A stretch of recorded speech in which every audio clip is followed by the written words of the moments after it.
With less than 50 days to go into the Bitcoin halving event, we can expect some fireworks for BTC in the very near future. But are the good times set to continue, or could we be in for a nasty shock?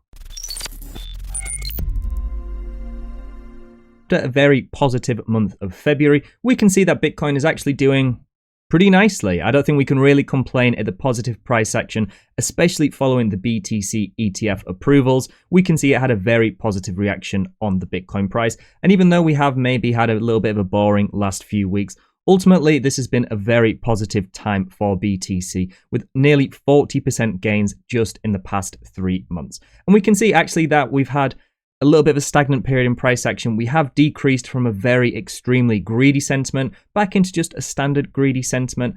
And ultimately, I think if you're looking on social media, there's really not a huge buzz around crypto like you'd really expect considering how positive price action we've had, especially if you look at the comparison compared to more traditional assets. Bitcoin has massively outperformed, yet things still seem rather quiet. Things aren't overly exuberant. People aren't extremely greedy and bullish like they have been at prior points in previous cycles, especially considering 97% of Bitcoin's history would now put you into a profitable position.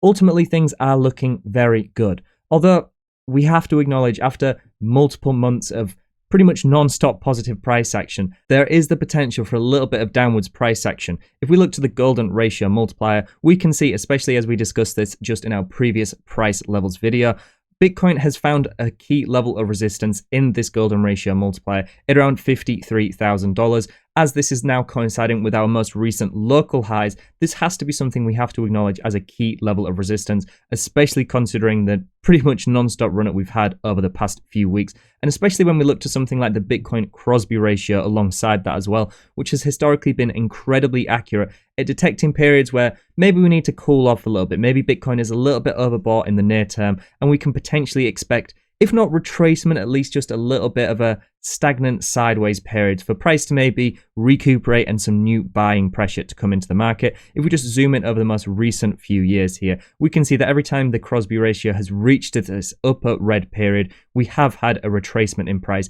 Apart from those recent circumstances in which the Bitcoin Crosby ratio entered this very much overbought period here, but price didn't actually instantly retrace. It just needed a little bit of a cool off. We actually increased slightly more, re-entered this overbought area, and we did retrace slightly, but considering where price was when we first entered this overbought area, it was really just pretty much a bit of sideways price action, because it doesn't necessarily mean that we need to retrace. It just means that, like we said, we need to give the market a little bit of time to allow new capital to enter the market and allow us to potentially find new levels of support before price can rally higher. But we have now entered this upper region of the Bitcoin Crosby ratio. So even if it isn't, like we said, a stark decrease of 10, 20% potentially, we do need to acknowledge that maybe we are going to see a little bit of a cool off period.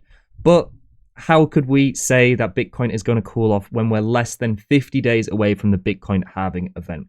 Historically, one of the most bullish periods for Bitcoin price action over its entire history. We can see that even if we just look to a few years ago, a few months ago, when everyone was calling the stock to flow model dead and it was useless and the variance had grown too much that we could no longer use this as a valid model, we can see Bitcoin has now actually surpassed the fair valuation model price of the stock to flow, something it hasn't done for multiple years now. And it actually puts it at a very similar point of price action to where we usually are at this point in previous cycles. If we look to 2020, we can see the variance was pretty much about zero, pretty much where we are now, just a few weeks before the halving event.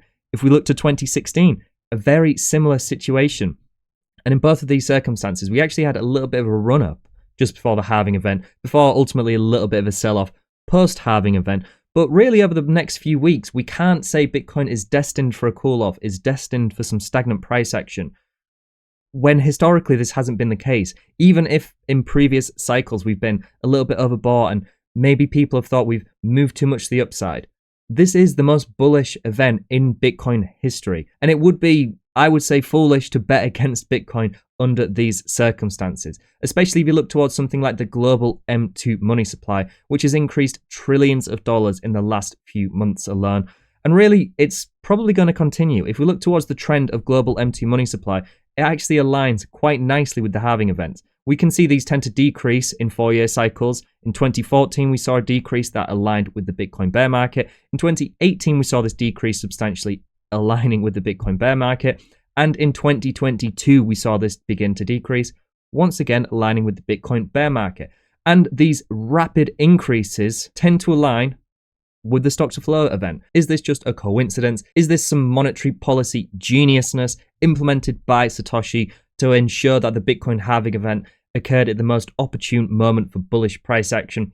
Who knows? But like we said, ultimately we cannot bet against Bitcoin at this point in time, especially considering the fundamental events, not just in Bitcoin, but in global economies and traditional markets as well, and how bullish conditions are for a massive exponential run-up in the Bitcoin price action. And especially in these circumstances, aligning with the ETF approval. If we just go to the long-term holder supply, we can see that the demand for the ETFs is growing substantially, but the amount of available BTC is decreasing every single cycle. This has trended up pretty much for Bitcoin's entire history to the point where there's now over 15 million, and most recently there was over 16 million BTC that were being held by long-term holders. And if the trend's anything to go by, obviously we are going to see some cyclical downwards movement in this metric, but ultimately the trend is very much to the upside. So what happens when the amount of liquid short-term holders supply of BTC is a fraction of the total supply?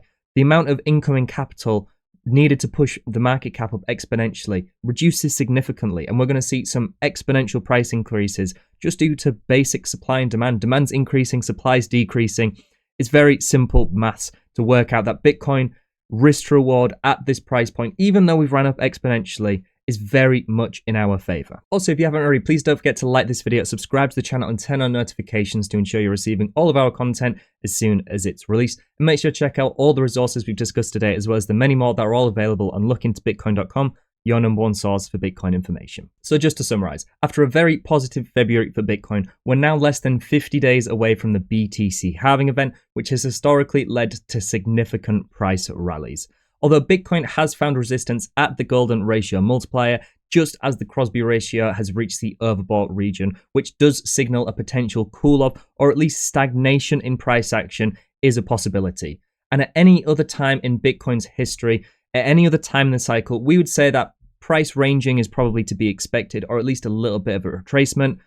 But given the current fundamental situation, not just in Bitcoin with the halving event, but like we can see in traditional markets and global economies with the stimulus and incoming flow of fiat capital just ready to purchase assets like Bitcoin to potentially fight inflation, provide outsized returns, we cannot bet against Bitcoin at this point in time. If you like this video, then please visit lookintobitcoin.com, where you can also consider becoming a site subscriber to gain access to professional resolution charts, advanced macro and portfolio data tools, in-depth crypto industry reports, live and personalized indicator alerts, private TradingView scripts, and more, all for a fraction of the standard industry price. And let me know what your thoughts are down in the comments below and on social media. What do you think Bitcoin is going to do throughout the month of March? Do you think we're going to have a very positive month, or do you think potentially a cool-off is probable? As I said, let me know. I look forward to reading and replying to all of them. Thank you all very much for watching, and I'll see you in the next one.